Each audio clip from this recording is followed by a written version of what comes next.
coming out today. This is the first to come out today for the reading by Deni Bechard, which is our opening reading in the spring series of the Newhouse Distinguished Writing Series.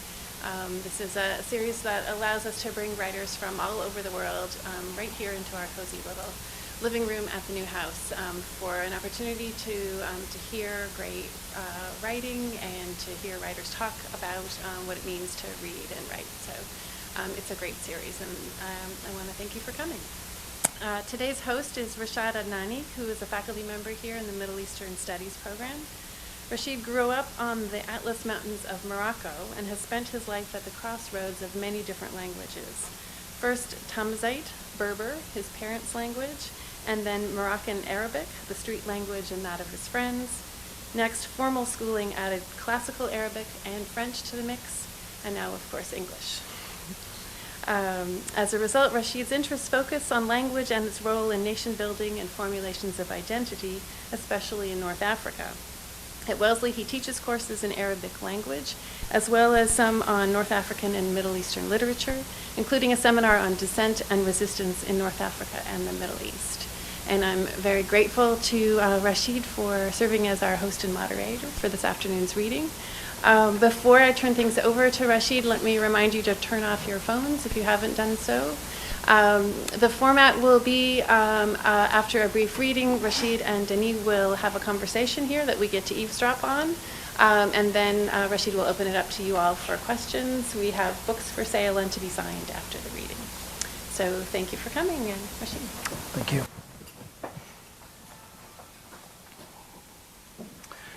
Good afternoon. First of all, thank you very much for this opportunity. It is really an honor to be part of this event and to host such an accomplished writer and a wonderful storyteller.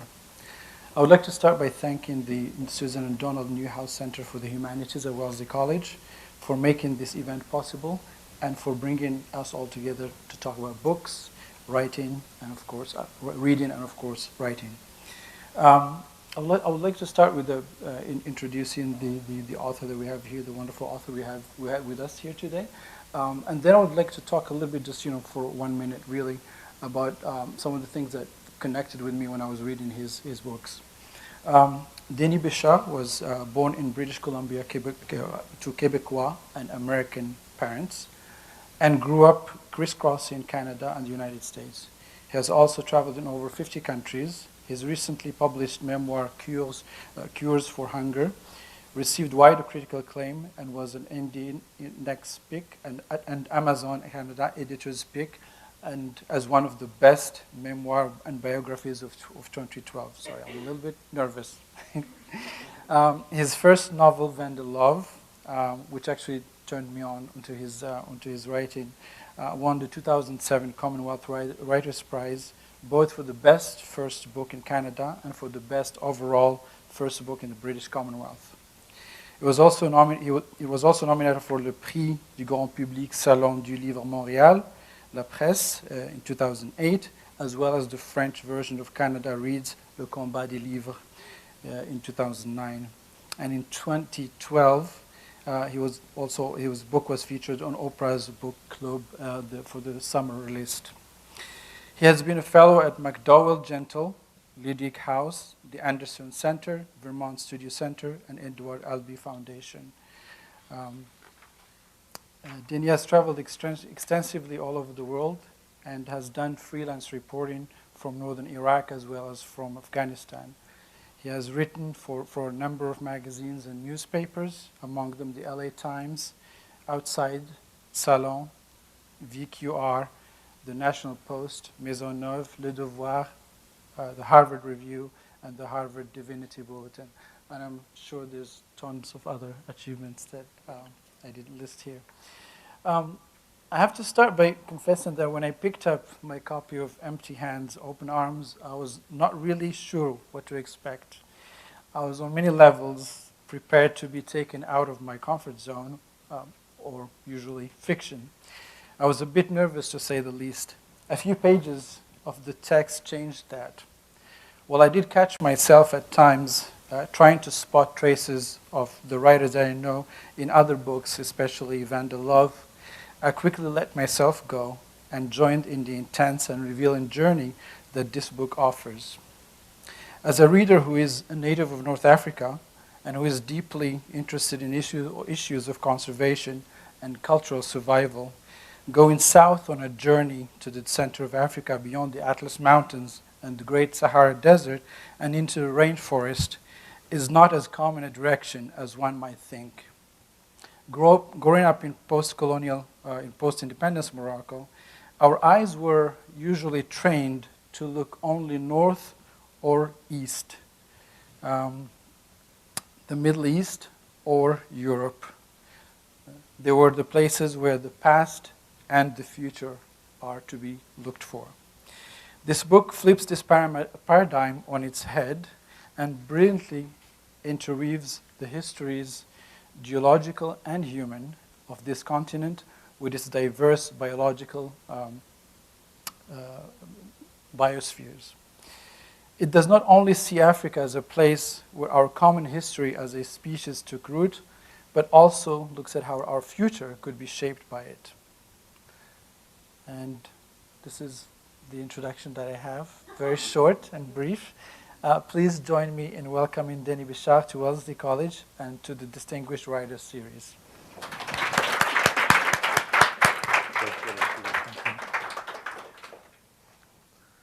Hello, thank you for coming out. I'm going to read from two different books today. I'm going to read first from Cures for Hunger and then from Empty Hands, Open Arms. They are totally different books. One's a memoir of growing up with my father, who was a bank robber. The other one's about conservation in the Congo and bonobos. So it's pretty wildly different subjects. Interestingly enough, one of the drafts of Cures for Hunger was written in Morocco, actually. This is a book that I worked on for 17 years. And I kept trying to find a way to tell this story. And I wrote first a draft in, I wrote drafts pretty much in a dozen countries, but one of the major drafts when I was 21, I went to live in Morocco for 6 months, and I ended up writing a draft of it there.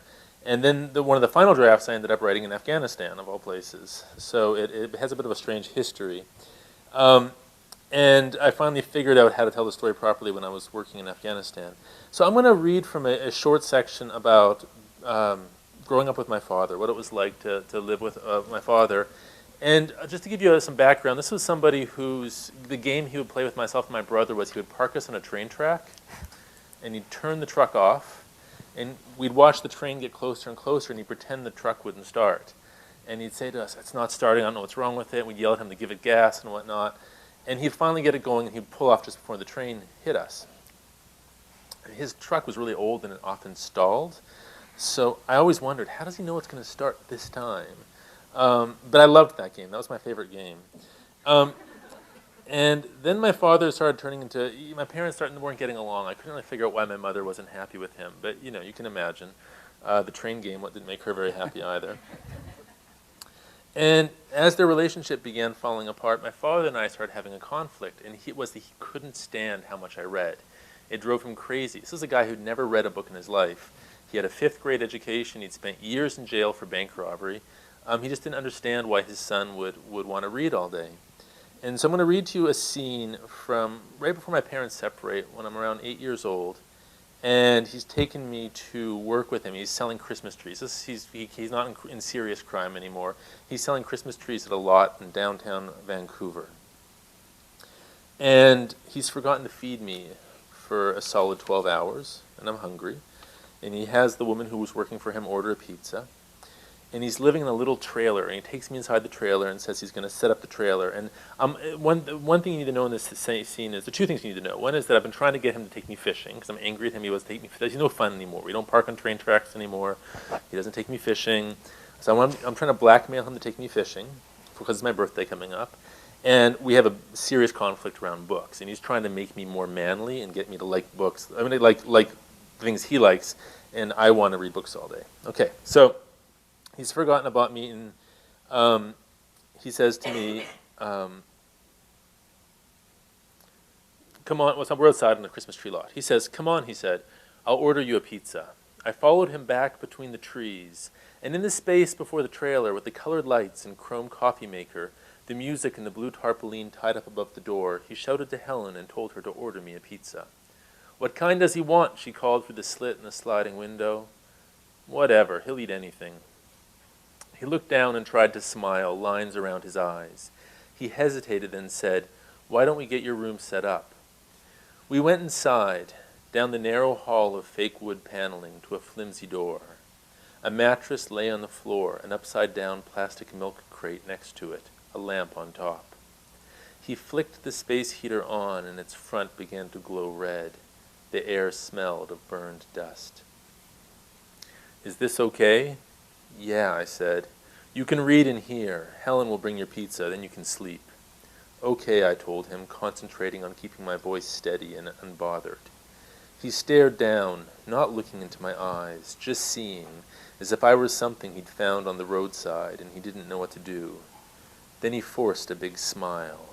"God damn it," he said with the exaggerated enthusiasm he used when he flashed money or bought employees beer. "We should decorate your room, shouldn't we?" He looked around and in the closet on a shelf found a battered magazine. He opened it and a long piece of paper with a picture of a woman folded out from the middle. "Why is that page so long?" I asked, and took an easy breath, feeling that he might be normal again, that we were about to do something fun, and that if I were patient, there'd be another chance to ask about going salmon fishing. "It's called the centerfold," he said, and pulled the page free, the paper popping off the staples. There was a nail in the wall, and he pressed it through the top of the centerfold and stepped back. A dark-haired woman wore a long blue shirt. It was open in the front, and her nipples stared out from the white skin where she wore her bathing suit. There were shelves behind her with old, serious-looking books. "Do you like it?" he asked. "Yeah," I said. "Is she in a library?" He leaned close, furrowing his brow. "I guess so. It's strange that she's in a library, isn't it?" "Well, I never thought about it. What books do you think she's reading?" One lay on the floor next to a blue sandal that had fallen off her foot. "I don't know. Anyway, she can keep you company tonight. Can I take her home and put her up in my room?" He lifted a hand and scratched his beard. "I don't know if that's a good idea." I understood. My mother wouldn't like it. This would definitely have to be a secret, too. So I hesitated, then asked, "Do you think we can go salmon fishing for my birthday?" He stared down. "You don't give up, do you?" "It's because I really want to go. It's important." "Okay," he said. "Okay, we'll go salmon fishing. You promise?" "Yeah, I promise. Look, I have to get back to work. Helen will bring your pizza." After he'd left, I stared at the centerfold, wishing I had a library like the naked woman's. The books appeared expensive, with covers as thick as those in encyclopedias, but when I tried to make out the names on the spines, I couldn't read a single one. So my mother does leave him. Believe it or not, for reasons we can't explain, my mother decides to leave. And we go to Virginia, and I was a very obsessive child. I would obsess about fishing, I'd obsess about books, I would obsess about millions of different things. So I didn't see my father for 5 years, from the time I was 10 until I was 15. But when I was almost 14, I bullied my mother into telling me he'd been a bank robber. I knew something was up, and I finally got her to tell me he'd been a bank robber. And imagine, a 13, almost 14-year-old boy living in rural Virginia, dirt poor, nothing to do. And I had this mother who would say, "You have a great future, you have a great destiny, you're meant to do great things in life." And I couldn't figure out what those would be in rural Virginia. And when she told me my father was a bank robber, it was the happiest moment of my life. I thought, no more homework, no more chores. My father robbed banks. I don't have to do what anyone tells me to do now. And I decided I was going to be a bank robber and a writer and travel the country writing books and robbing banks. So this is the scene where I call my father and I'm going to tell him. I'm not allowed to call him from home. And he would send cards with his phone number in them. So I call him and I tell him I know he's a bank robber. Another card had arrived. It bore glittery words, "Thinking about you." Inside was his number, nothing else. As if in a movie about prison, I felt like an inmate who receives a gift in which the means of escape are hidden. I left the house and went down the highway to the 7-Eleven. A storm was blowing in, the sky dark and the power lines swaying. Trucks slowed and chugged into turns where the highways intersected, and after I dialed collect, his voice came thinly onto the line. We hadn't spoken in months. He sounded different, reserved and unsure of himself, nothing like what I'd imagined since my mother had confessed his crimes to us. He asked how I was, and I told him, I'm okay, I'm just sick of school. Oh, he said. He asked how my brother and sister were, and I said, okay. I talked a bit about rebuilding an old motorcycle I'd found in the barn where my mother kept her horses and a leather jacket I wanted. But then I ran out of things to say, and we were silent for so long that I knew I had to tell him, that I had to share the only thing I could think about. Bonnie told me. She told you what? About, I said, about your crimes. He didn't speak. Clouds were moving in, drawing evening with them. What did she tell you? She didn't say much. I was the one who asked. I guess I already knew. You already knew what? That you'd been to jail? I was proud of you. She said you robbed banks. Again the long silence. Wind blew through the dust of the parking lot, knocking a crushed styrofoam cup against the brick wall. She said that? He asked softly. I want to know about what you did. What I did? I want to know everything. It's amazing. No one else has a father like you. He was breathing into the receiver. What do you want to know? About the banks. Did you only rob banks? No. What else did you rob? He sighed, lots of things. Like what? You want to know about this? You're proud? It's amazing. I think it's amazing. I'd been almost panting, my heart beat too fast. I sensed how much of a stranger he was. 4 years had gone by, and I'd imagined him as he was before, living in the same house, driving the same car, but from the way he spoke, the care with which he chose his words, I knew he'd changed. I robbed banks, he said. It's true. I robbed a lot of banks and jewelry stores. How many? Maybe, I don't know, maybe 50 banks. Armed robbery wasn't a big deal. It was easy. I only did one bank burglary. That's different. What do you mean? Burglary is when you go in at night and take everything. You go into the vault. Robbery is with a gun. Anyone can do that, but burglary takes brains. The image of him with a gun, robbing a bank as if it were nothing, impressed me. But burglary didn't interest me at all. What about the jewelry stores? Lots of them, he said, as if to please me. I unloaded what I got with the mob. The mob? It's not that big of a deal. It's pretty common. I probably robbed, I don't know, 50 jewelry stores too. It was like a job. His voice became hoarse and he coughed. I asked how bank robbery worked, and he told me about surveillance, knowing what time the armored truck came on payday. That's when the tellers had more money. He hesitated, clearing his throat, and said, anyway. I could hardly breathe, hardly think of what to ask next. I had so many questions. I wanted him to speak, but he grew silent. Then the words came out of my mouth. Have you ever killed anyone? Rain had begun to fall, striking up the parking lot dust, the sky flat and low and gray, the wind strong. No, he said finally, his voice so hoarse he was almost whispering. Listen, Deni, I got out of crime because of you guys. I wanted a family. I didn't want to go back to jail and not see my children. That's why I stopped. But it's amazing. I think it's amazing. No one else has a father like you. The downpour began in force, gusting under the overhang, soaking me where I huddled at the phone. Lightning flared beyond the highway, illuminating the clustered rooftops of a subdivision. Thunder shook the ground and the line went dead. I hung up and pulled my jean jacket over my head and ran home. Book switch. So I dragged this book all over the planet for 17 years trying to finish it. And it was a bit of a personal mission, and there's a lot to say about that. But when it was done, I was very happy to move on to other subjects. And as you can imagine, 17 years is a long time. And I wrote my first book, Vandalove, in the middle of those 17 years. It kind of grew from the memoir, actually. But I decided, my father at the end of his life would often say to me, I feel as if I wasted my life, as if I contributed nothing to society.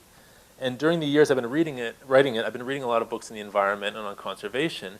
And I was really amazed that almost all writing on the environment had one thing in common. It really made you want to slash your wrists. You pretty much read environmental writing and you thought, I'm going to buy a huge truck and use up all the gas myself. Just get this over with. And so I thought there must, on the off chance that the human race is going to survive, just on the off chance that we're not going to all die within a few years, like everyone says, how about we look at some stories that could offer us some positive solutions. So I started looking for conservation stories, and I'm only going to read a very small section from this. But before I read it, I was originally looking for just good conservation stories around the rainforest, and I heard about a group for about 3% of the budget of all the big NGOs in the Congo had made 3 times as much protected area. And I knew what bonobos were, but I didn't really know what bonobos were. I didn't really fully understand. So I started looking into bonobos and researching them, and I met a bunch of bonobos, and I started thinking, all right, the human race took the wrong path somewhere. Okay, we need to learn from the bonobos. And that might sound innocent or naive, but what studying bonobos, here we have a great ape that's matriarchal, that's in 40 years has never been witnessed killing, although plenty of writers love to hypothesize about them killing. Or zoos like to get really upset when female bonobos beat up male bonobos, but chimpanzees can rip each other's arms off, and that's fine. Our own gender issues are projected right into our studies of great apes. It's fascinating the degree to which we have this problem.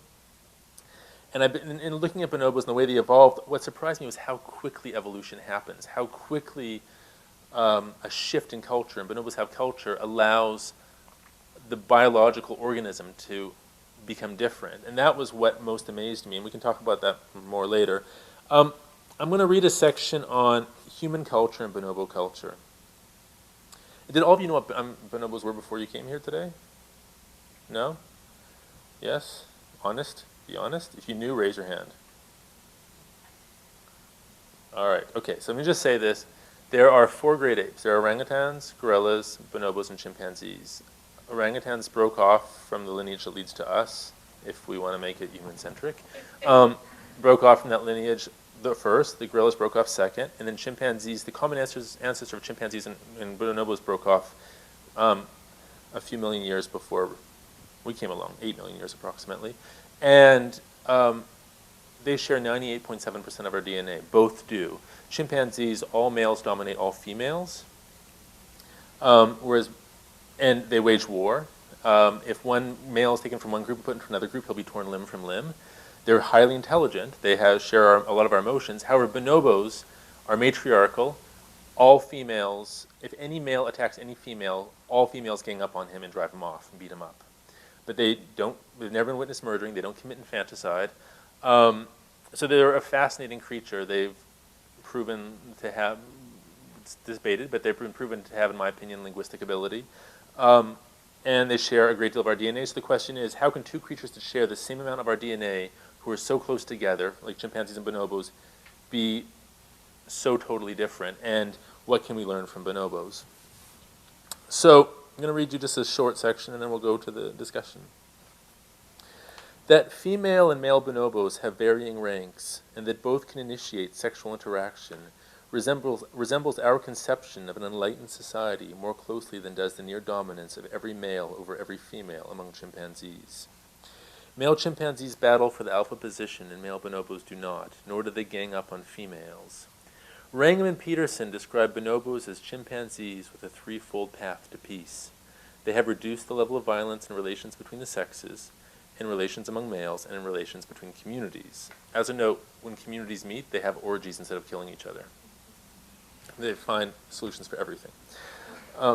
Even recent brain studies of chimps and bonobos confirm that their respective cerebral structures correspond to their observed behavior.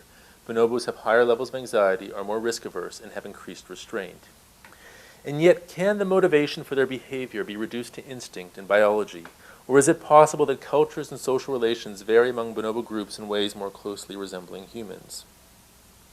Takayoshi Kano, the first person to study bonobos in the wild, writes that bonobos are rich in individuality, and the personality of individuals probably exerts a strong influence on the character of social relationships between group members. He goes on to explain that field studies at Wamba reveal different group personalities that are likely to be rooted in the way various particular individual personalities compose them. It is, of course, the distinct character, not just of bonobo groups, but of all apes that makes them such rich subjects for research. For instance, apes communicate often with gestures whose meaning varies dramatically between groups within each species. The flexible nature of this symbolic communication gives us a glimpse into how language might have emerged. The challenges facing great ape conservation lie not in their culture or behavior, but in ours, in our inability to empathize, our refusal to accord them sentiency. We often fail to see the subtle line of influence, the way animals and humans are constantly shaping each other's culture. We have a long history of integrating them into ours. We have domesticated them for food and work and created complex societies around herding or horsemanship. If we killed lions and wolves and made them into symbols, it was because they were both our predators and competitors in the hunt, and human respect for them was adaptive, since those who lacked it often got killed and didn't reproduce. Likewise, humans are still adapting, creating symbols with flagship species to protect the natural resources necessary for our survival. In this way, conservation has promoted the growth of coalitions between Congolese and Americans, as well as between organizations and governments. But the way humans use symbols is not simple. We know the transformative power of an icon, how it can serve as a reminder of a quality that humans possess. By aligning ourselves with it, we find our behavior subtly changed, our consciousness shifting away from a categorical identification with chimpanzee behavior. We have found aspects of our society that we increasingly value represented in a non-human species: equality between the sexes, group cohesion, the lack of war. Like bonobos, we enjoy non-procreative sex, and we form social bonds more easily than do chimps, who wage war when intruders come into their territory. We can travel into distant rainforests and discuss the preservation of resources and species, and speak, as BCI does, of a family model for their organization. We do not, BCI is the group I was writing about, Bonobo Conservation Initiative. We do not have to be naive about bonobos to see them as a symbol, and to diminish the value of this symbol does not serve us well, either when we are using it to protect the few remaining rainforests or the creature itself. During my stay in Kokolo Puri, it's the reserve, I repeatedly saw that the symbol of the bonobo does draw people together. When villagers dance and praise the work done for bonobos, when school children learn the ancient folk tales, or when traditional singers, funded by BCI, travel from village to village performing songs about bonobos, the result is as palpable as that of Westerners hearing biblical parables that encourage virtue. In Ape's Language and the Human Mind, Sue Savage-Rumbaugh and her co-authors Stuart Shanker and Talbot Taylor remind us of our illusions of superiority and its risks. They address language as the long-held bastion of humanity and examine it in a way that the Congolese villagers who greet us repeatedly with song might understand well. Language is a funny thing. It permits us to think that we know things that indeed we do not know. It permits us to talk about things rather than to do them, and to think we have actually done something by talking rather than by acting. It permits us to think that by talking in unison we can come to act in unison, forgetting that the more feeble the link between word and deed, the less likely words are to alter deeds. Should we wish to act in unison, it is far better that we sing than that we speak. Language is a funny thing. It permits us to think that other species are not able to communicate the purposes or intentions of their actions to one another, nor to coordinate their behaviors, nor to plan their actions. It permits us to think this because it permits us to avoid hearing the kind of talking that other species are doing. Thank you.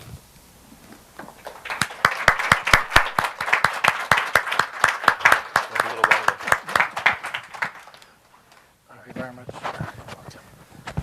So actually, I'm going to jump, the first question actually I would like to start with is actually on the point of language.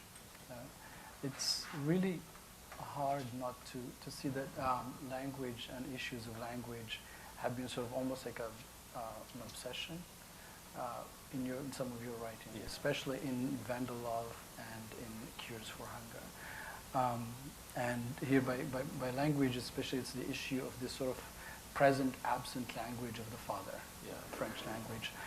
So I would like to see if you could actually tell us a little bit more about this issue of language, especially how, on many levels, it's kind of that chasing that language that kind of structures some of the narratives, especially of those two books. Absolutely. Yeah, absolutely. Can you hear me okay?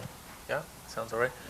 I think what most fascinated, I grew up with a father who spoke French, but hated Quebec, was ashamed of Quebec, said don't ever go back there, it's a horrible place, everyone's poor. It was a colonial society at that time where the church was a theocracy. As strict today, if we could compare the theocracy in 1930s, 1940s Quebec to the theocracy in Iran today. It's at that level of control and that level of repression. And he hated it and rejected it, and he didn't want us to speak French. And my mother insisted that we go to French school, and so I learned French.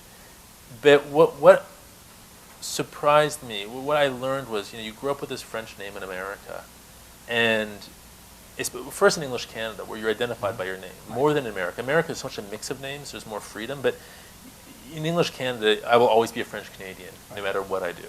It's that simple.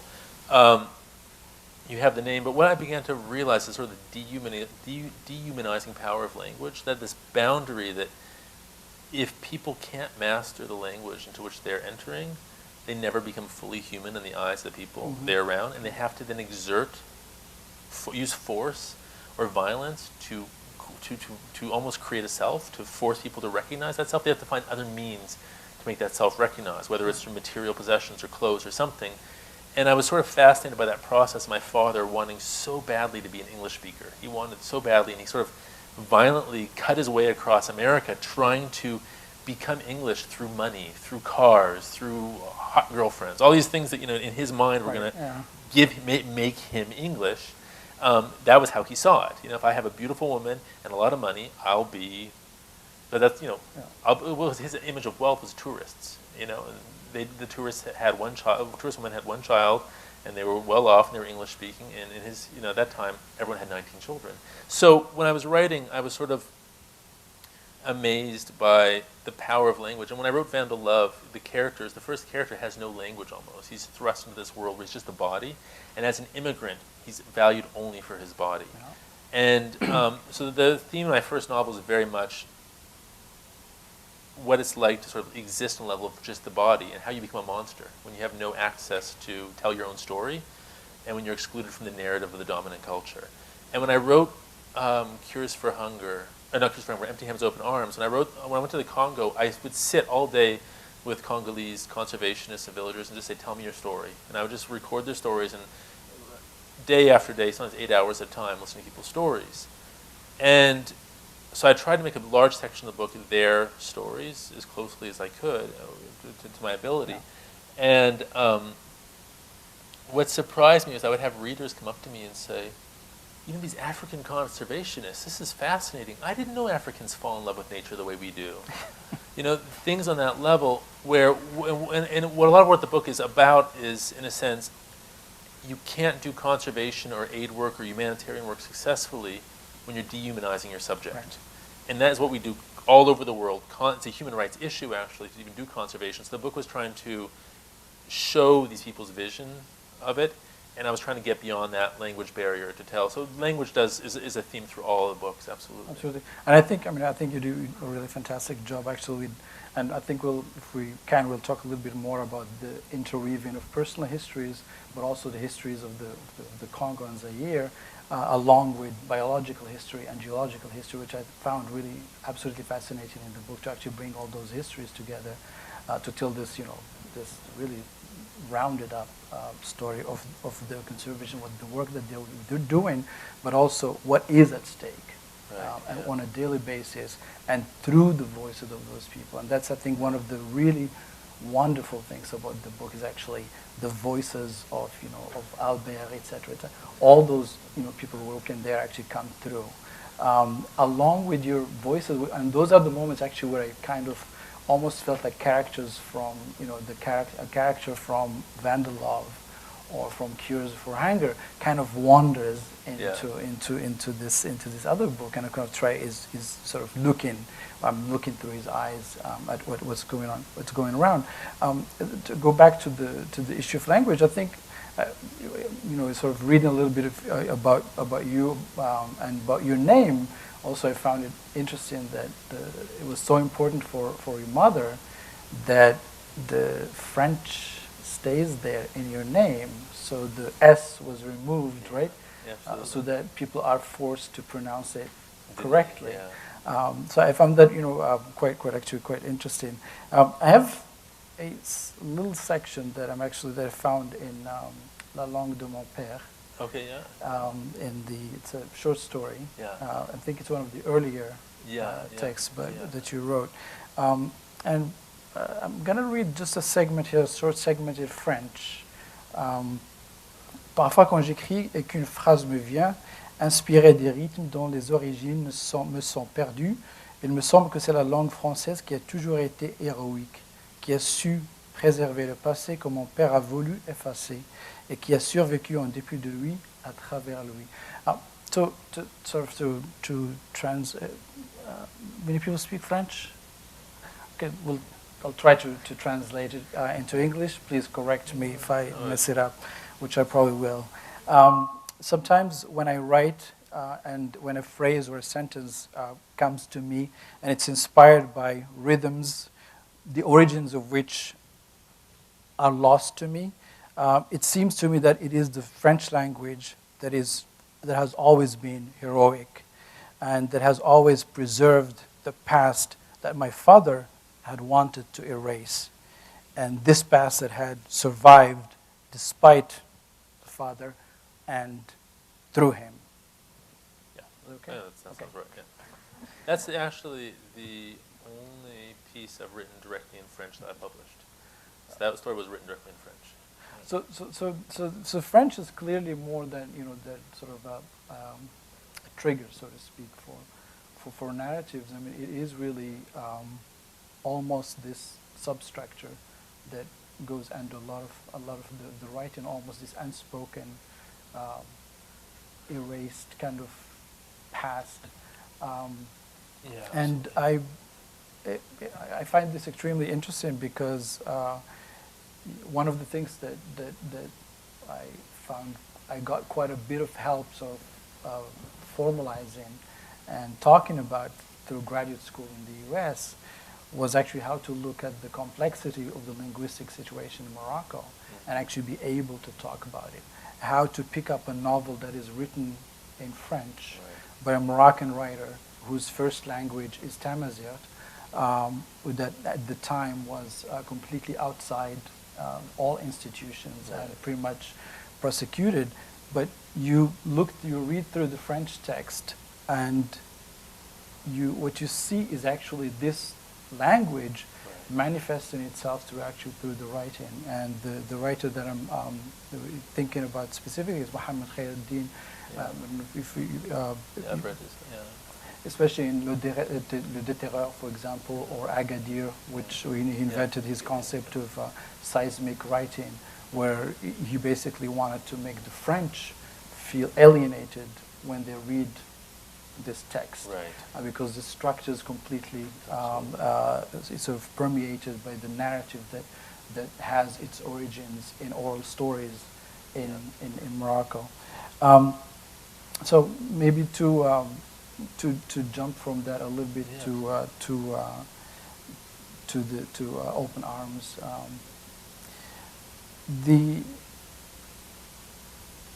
You talked a little bit about the sort of the genesis of the decision to start the project, that you had this hunger to figure out, to understand how this work is being done, and also maybe find some glimpses of hope in what's going on in the world. I want you to talk a little bit about how the decision to structure the book, how did you go about thinking about that? That was very challenging. There was so much information. First of all, what I wanted to do was subtly get the reader into the world and make the reader fully experience it. So I still thought I'll start with the travelogue, and I'll walk the reader through the experience. This is what it looks like. This is what the country looks like. This is how, just what it's like to be there. And then I started to build the landscape, started to try to build all the pieces. And when I felt I had the reader fully in the landscape, in the heart of the country, that I'd carried the reader to the middle of the country, then I started to tell the stories from the African point of view, because I felt as if I had situated the reader enough that it wouldn't be a shock to then transition into that history. There'd be enough of a placement. So I tried to just really integrate the reader into the world, and then kind of drop them off in the most remote place on the African continent, probably, and then pick up from there with the African characters. That was sort of my goal. The other question about the structure that I also had is that you seem to you seem to almost like time yourself to perfection in terms of the length of the background that you give about specific issues. And I'm wondering, when you were writing, did you have because you would start talking, for example, about the history of the Congo and the history of Zaire, etc., and then you almost like at a time when you kind of you've had enough of reading about that, you interchange, like change it to Albert speaking, for example. So are there a lot of bits that have been chopped out? Oh, yeah, For material that was going to go into. Because I tell I'm curious. I tell the entire evolution of the rainforest pretty Yes, much, you and do. there's a point where I go, okay, I have to fit in 60 million years of history, Yeah. and where can I fit in 60 million years of history, and how long can I hold the reader? So I would I wrote those those sections hundreds of times. I would rewrite them and try to get the rhythm right, so that it felt relevant to the place and the moment, and then I would switch back. And I think that's largely just from reading it over and over again, and just hearing the pacing, hearing the voice, and okay, there's that moment where it starts to feel like we've gone down a rabbit hole and we're not going to come back. And Yeah. I try to take it to that moment where you feel as if whatever piece of history I'm giving is a trope for the experience that the characters are living, whether myself or the other characters, so that you know that you've been given enough to really understand almost the force of history about pushing them. And that was what really struck me when I was there, was the degree to which Africans are so much more affected by history than we are. We are so incredibly insulated. We make, whether it's a free trade agreement, or whether it's, we allow we do a certain kind of farming technique that we integrate, whatever, you dramatically see every economic decision and relationship, the World Bank makes or whoever makes, affecting everyone's lives. And what struck me was how every person I met had been thrown all over the place by these changes. It wasn't as if, maybe their investment account got diminished and was going to take 10 years to come back. They were literally, people would say to me, oh yeah, well, there was no more money left and the government fell. And these are university-educated people with vision and dreams. And they say, I got stuck in this place in the rainforest for 2 years, 3 years, and I planted cassava and I fished. And I, did my best to survive for 3 years in the rainforest. And then when things stabilized, I went to the next place, know. And you have to think, can you imagine being on a trip to visit your uncle somewhere and the country falls apart and you have to plant a garden and fish to live for 3 years while you wait for the country to start working again? That was what everybody had repeatedly experienced. And the sort of the respect I had for them was profound after listening to them speak. And I think one of those voices actually that came really well and was extremely eloquent in actually sort of bringing the history of Africa really together, and the history of the environment in the region together, was actually Albert Lotana. That was just his whole life's journey was actually a really impressive piece of writing. So I don't think we have time to talk about all of that bit, but there was one concept or one element in his life story that I think was quite that stood out, and that whole idea of the évoluer. Right. That in a way, say that Africans, maybe are impacted by history more. That's a really good example of that, because here is the concept of évoluer as it was put forward by the Belgian,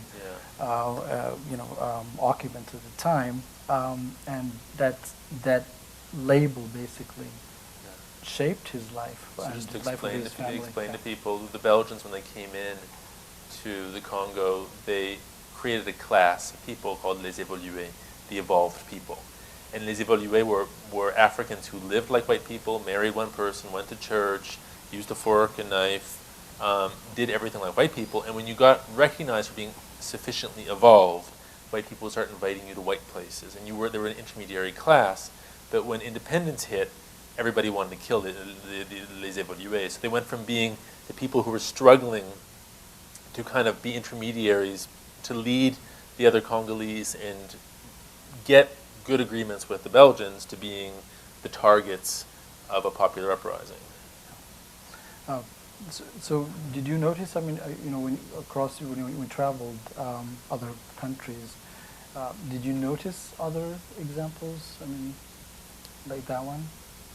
I mean, the French used the notion as well. So the French colonies also had it. The thing with the Belgians, the real, Belgian colonies are the worst colonies in Africa, as far as I can tell, not having been everywhere yet, but largely because Belgium was not a culture, in my opinion, not a culture that wasn't self-confident. It didn't have, the French would still do horrible things, but they would bring in universities and they would try to get people educated. And there was a class of Africans moving between France and Africa who really benefited from French education, whereas the Belgians were much more almost like Nazi Germans a little bit in the way they in Rwanda they would give identity cards. So, before that, the Tutsis and the Hutus can move. You could become a Tutsi if you were sufficiently wealthy and you had enough cattle.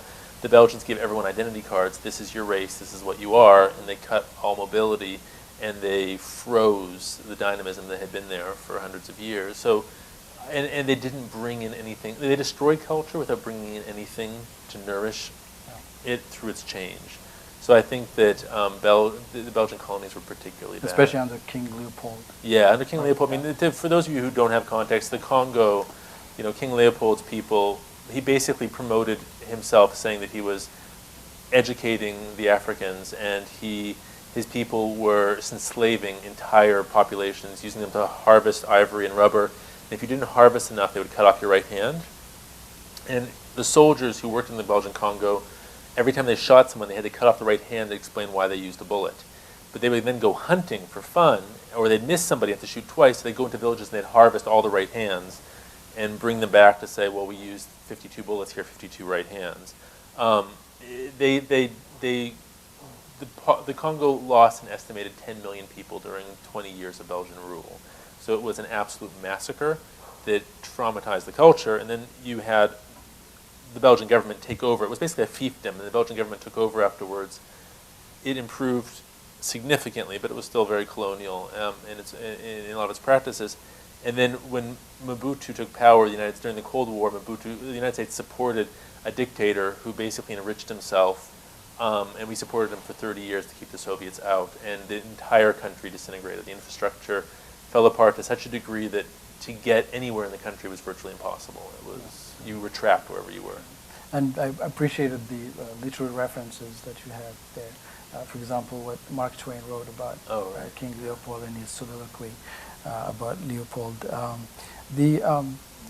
Another question that I wanted to ask you, and then maybe we can open up the floor for other questions, is, and this we will move a little bit. We'll move to Cures for Hunger.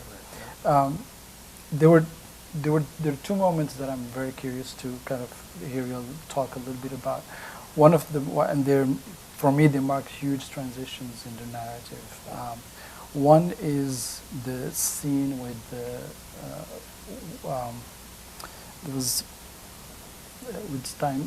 referring to Steinbeck, John Steinbeck. Right. Yeah. Absolutely. John Steinbeck, and the poem that followed. Right. That's one. And the other one is with when you're sort of tasked to show that you can do something bad. Right. And you're asked to go with a baseball bat and retrieve the $50 from the pregnant teenager. Yeah. Right. Yeah, so I wanted to talk a little bit about those moments, because it seemed like they're extremely important in the narrative. Yeah, absolutely. Yeah.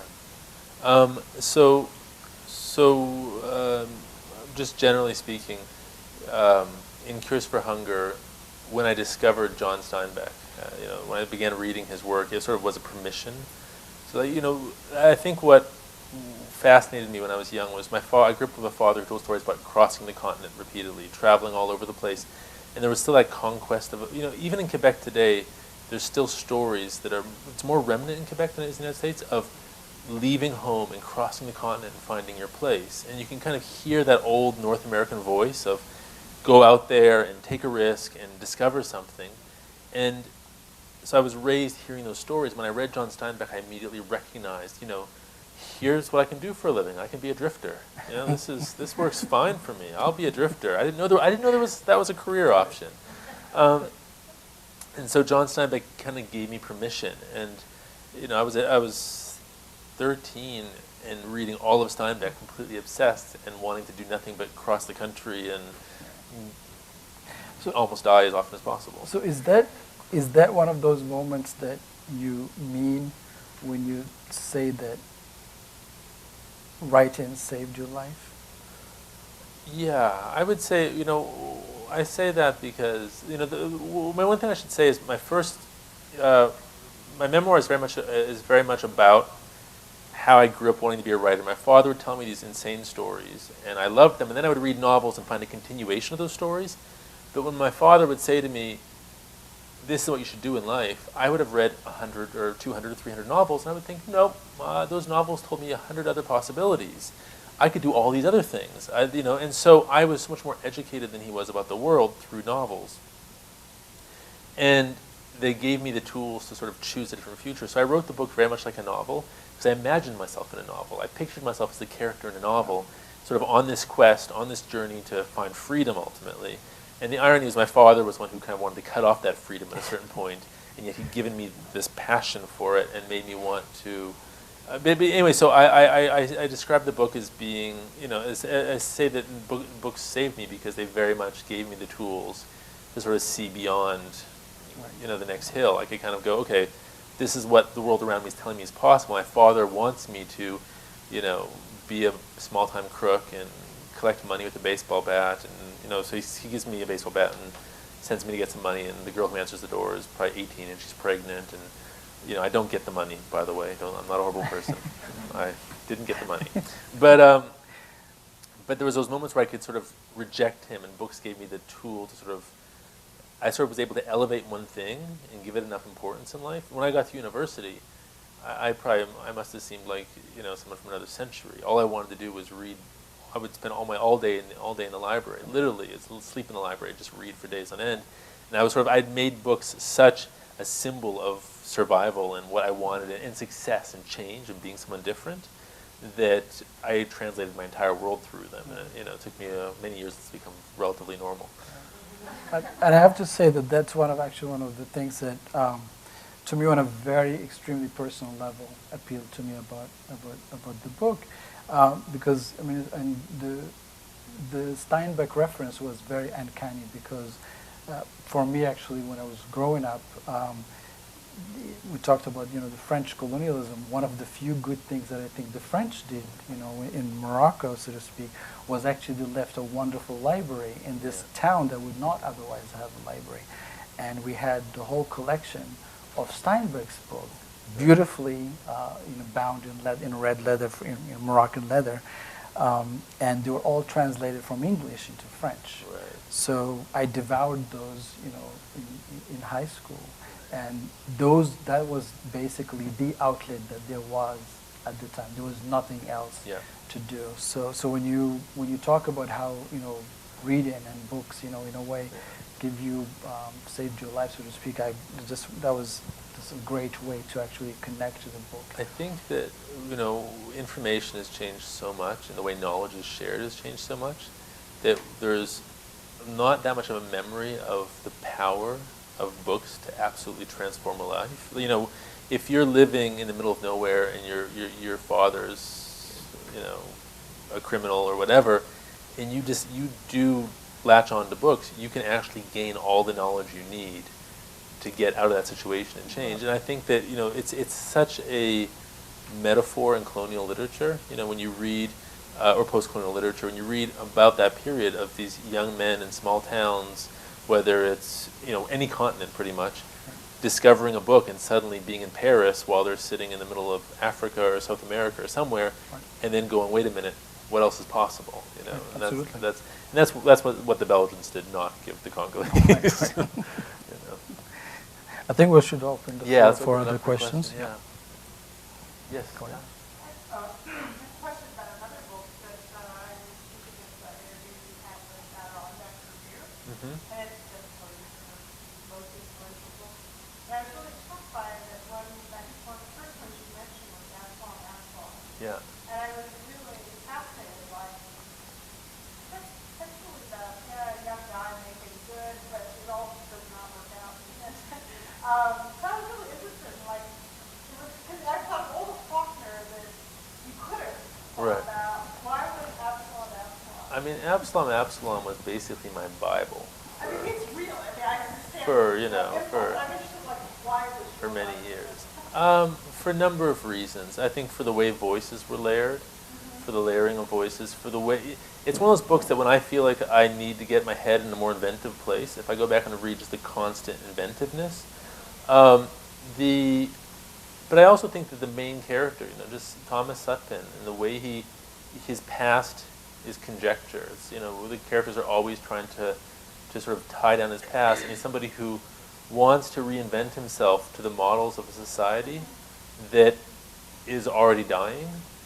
And so even as he's trying to create the perfect emblem of that society, the society's disintegrating around him. So you have this guy who comes in this small town in Jefferson, in Yoknapatawpha County in Mississippi, and he creates this massive plantation house, and it's going to be the great plantation owner. But the Civil War is about to happen, and after the Civil War, the entire aristocracy, the entire social structure of the South collapses, and he's caught trying to find a successful social structure that ultimately destroys his entire family. And I think for personal reasons, it fascinated me just because I was raised with a father who did something similar, who essentially tried to make himself into the perfect English-speaking Canadian. Tried to refabricate himself and tried to find every way to get there. But was so destructive because, in a sense, to have the power to recreate yourself sufficiently, you have to have an incredible gift for destruction too. And that was what is fascinating about Sutpen, is he's capable to destroy everything in order to create something phenomenal, but with his nature is so destructive at the same time to create that. And that was the world out in which I was raised to some degree, and it fascinated me to see it written into history. And when I read Faulkner was when I read Faulkner, that woke me up. I remember going, "You're allowed to do this?" No one told me I was allowed to do this. And I kept thinking, wait a minute, what could I do with literature now?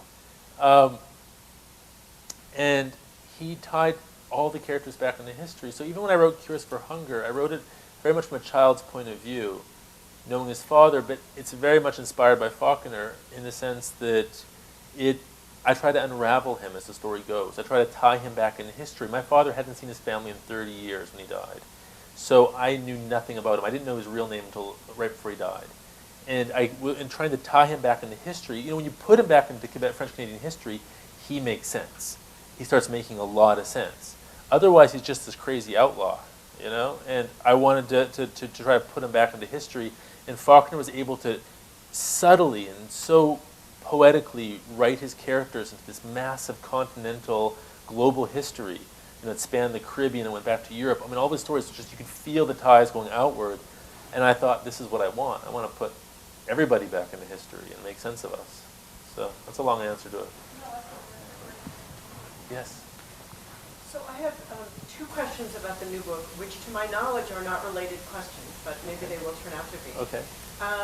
One is about the title, and Yes. what does it refer to? Whose arms are open, whose hands are empty? And the second is about what happens if you put, and I assume this has been done, chimpanzees and bonobos together.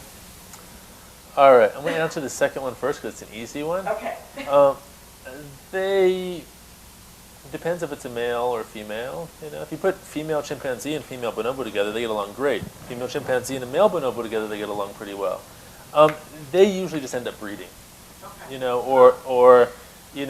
just depends because if there's just two of them, it depends on the social structure. Yeah.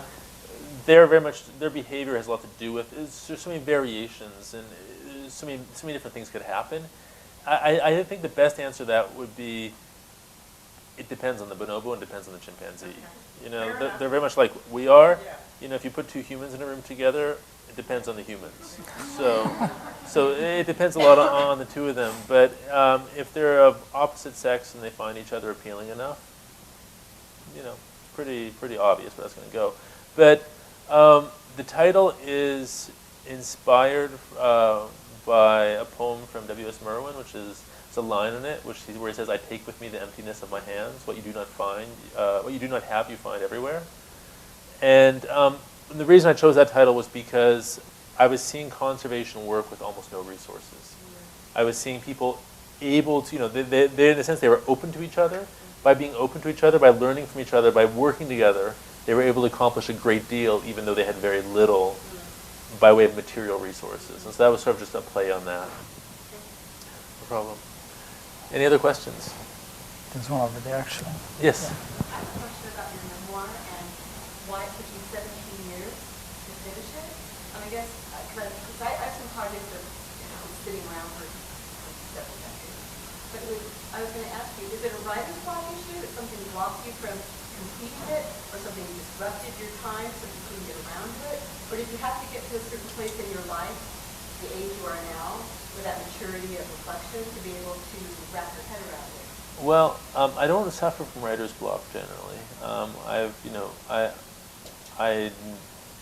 have ways that I can address why I think people have writer's block. But I would say that I just wasn't very smart in the beginning, and I had to learn. I had a lot to learn. I was 20 when I started, and so I from 20 to 37, a lot changes.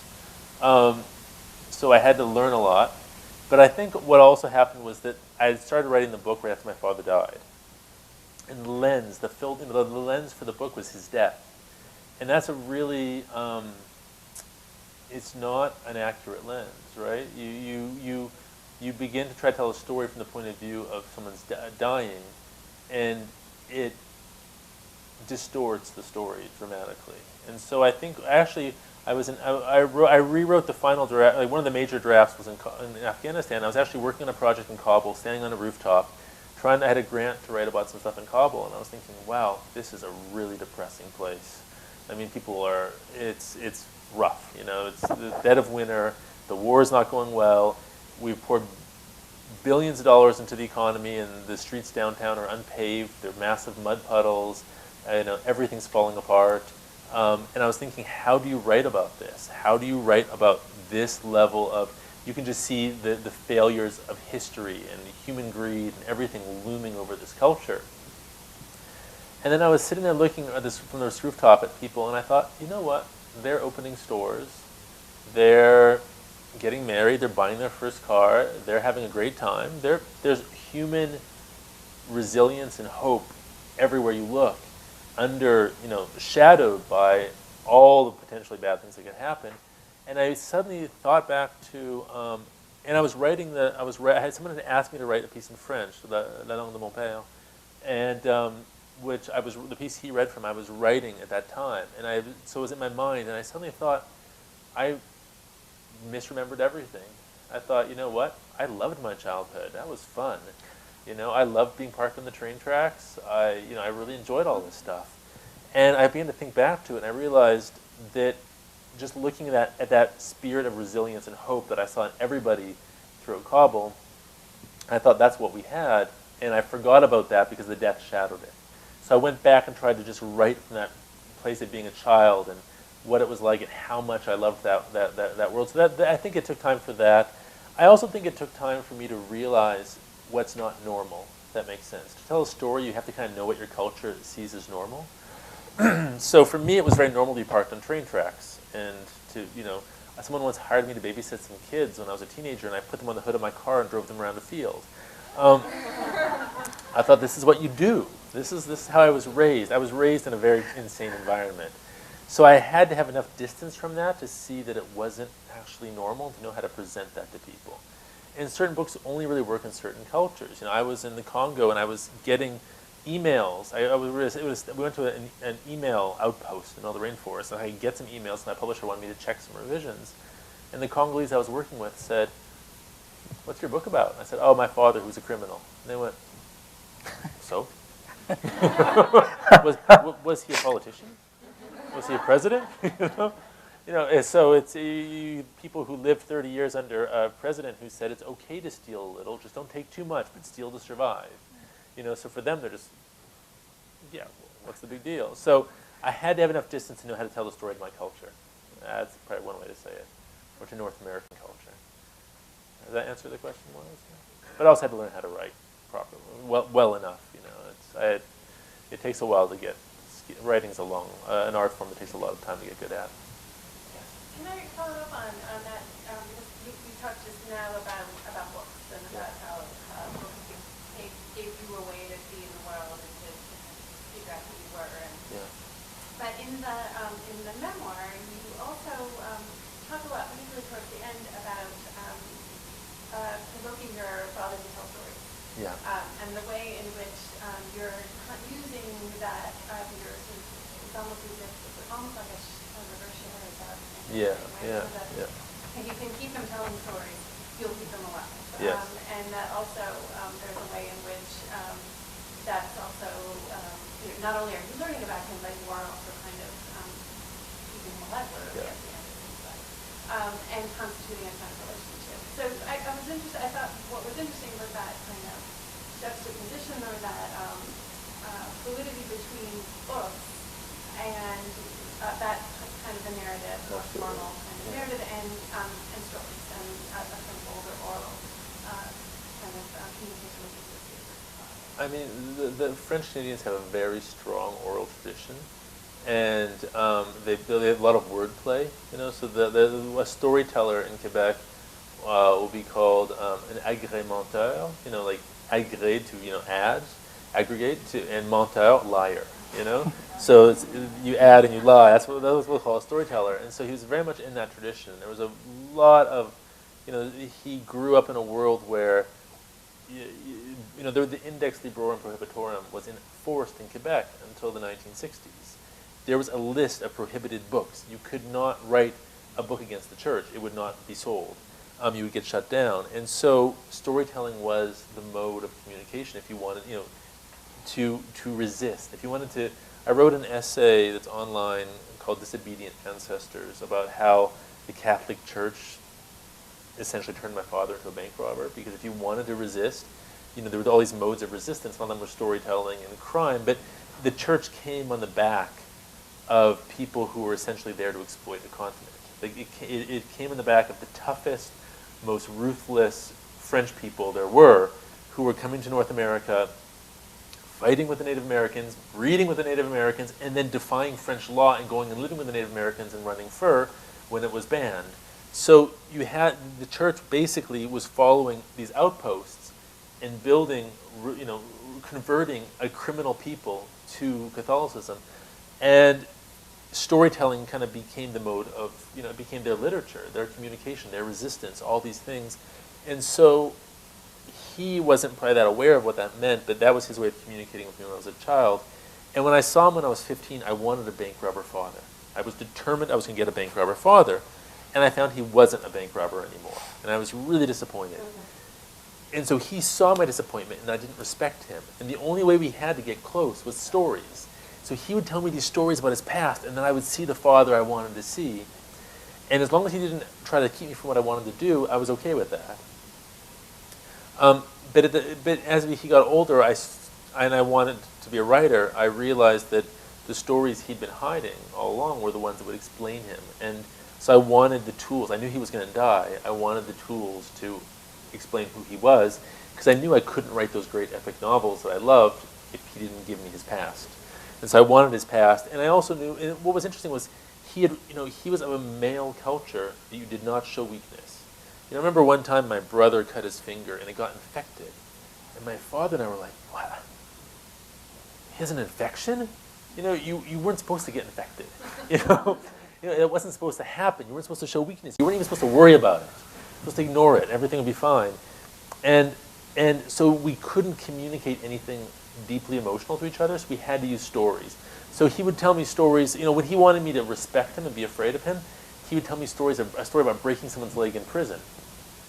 But then later, at the end of his life, when he wanted me to have pity on him, he would tell the same story and make himself the victim in a way. He'd be like, I was in this prison, and look how brutal it was, and we had no choice, and I had to break this guy's leg. He could turn it around, but he was able to convey the emotion to me. And so the emotion was always, there was a link, there was a bond being established, and we both got the bond, but we couldn't go beyond it to say what we really felt. So that was our relationship. And so it served so many purposes. I mean, storytelling was this very dynamic web in a way that allowed us a connection and allowed me to write the stuff I wanted to write and to find the family. I went and met his family afterwards. So that was, if he hadn't given in and told me my grandmother's name and his real name, I would never have been able to figure out where he came from. It would be the other thing that keeps coming through in the way you tell the story is that him always saying, you're announcing that you're just like me. Right, yeah. So which you take on the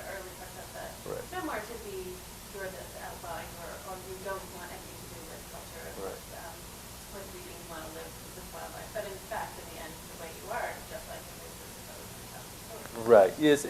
It's a really.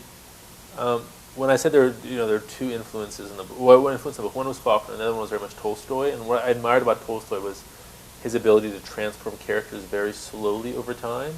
He doesn't have. He's not working with the epiphany. He's not making a jump. He's building one detail at a time until the character has so much weight that the character becomes someone else. And what I wanted to do with my father was show this child in this. With the book was show my child and a father, and I admired my father so much. But just all these details get added, and little by little, it's like he's the one admiring me, and see, he needs me for his identity. More and more, he needs me to have a sense of his future, where it was the opposite before, and yet I still need him to. And so there's that relationship where he wants me to be like him, and in a weird way, he's almost trying to make me into him through his stories. He's trying to give me these stories to plant the seeds so I become like him, and yet I'm trying to transform who he is, and so the power dynamic between us shifts repeatedly through the book until at the end it's almost a complete reversal of the child and the father. Yeah. Is that fully? Any other questions? You guys have been here for at least 2 hours now, I think. So no, I have no idea what time it is. Me neither. I have one more question, actually. What are you working on now? I'm going back to Afghanistan in 3 weeks, I think. What's today's date? Yes, 3 weeks. And I'm doing a few different projects in Afghanistan. I have a novel that's under contract that I've been working on that takes place half in Kabul and half in the United States, that is very much about how the civilian surge and all the American money allowed Americans to kind of almost create this feudal society in Kabul where Americans lived in palaces and had servants and, basically, when you look at films about the British, the Raj or something like that, and you see how the British live, it looks very similar and very frightening. And so it's kind of about the way Americans have this messianic vision. They have to change the world, and unless they can go out and go to some culture and feel as if they've fulfilled that messianic rite of passage, their narrative isn't complete. Yet they're playing out these very foreign narratives in a landscape where it doesn't belong. So the Afghans are kind of always going, "What the fuck?" It's basically what they're saying in Dari all the time is, "What are these crazy people doing?" And the Americans have to play out their stories, And so it's kind of about that dynamic. And then I have a bunch of pieces. I'm doing a bunch of articles for Foreign Policy right now. So I actually have a piece coming out in the next issue on child sorcerers in the Congo. So children across Africa are being accused of sorcery, and it's really an interesting dynamic as to why. And there's a spread of Pentecostal churches. So I just finished that project. But the next project I'm doing with them is female Afghan athletes. And so I'm doing a book of, I'm a photographer as well, so I do a book of photography and essays on female Afghan athletes and their stories and how they see themselves in the culture, what they're experiencing. So that's one of the other projects. That'll come out in a bunch of essays and then be in a book. So I really liked your post, the Twitter post about the motorcycle gangs in Morocco. Yeah. That was a really good post. They're great. Those are great photos. Yeah, absolutely. Yeah, there's a women's motorcycle gang in Morocco, and I don't know how contrived that is or not, but they're great photos. These women in their veils are like Nike veils and polka dots. Yeah. It's really It's a great project. Yeah. I think the photographer actually is a lot of his projects are very quirky. Yeah. I was trying to think how much the photographer was making up, or if that gang of motorcycle women was actually there. How much setup was? Yeah. Yeah. I think it's probably a lot of it was set up. Yeah. But there are women boxers. There's a women's boxing club in Kabul. There's taekwondo. There's skateboarding. There's skiing. There's bicycling, mountain biking. They're doing all these sports, and the Taliban didn't really crack down on sports. The only time bodybuilding's huge in Afghanistan, and the only time they ever cracked down on it was they arrested one bodybuilder because they said people's admiration of him equated to idolatry. And so they put him in prison for inspiring idolatry, amongst others, with his huge muscles. But the Taliban was actually relatively open-minded about sports, and so that's been a place of expression in Afghanistan, and women have been really trying to explore that. And there's a lot of interest in women have a lot of interest to explore that, and the culture is really debating what role it should have. And so it's sort of the book's about that cultural debate. you know, because families have entire. If one woman does this, the entire family and all of her cousins and uncles, they all have a say. You know, the father says, yes, you can be a mountain biker. 20 uncles show up and they all sit down and discuss it. You know? So it's about how the entire culture is debating that and what that's like. And you know, the roles that women have in this society. I could go on forever, but Thank you. that's, yeah. Okay. Thank you for coming tonight. Yeah, thank you very much.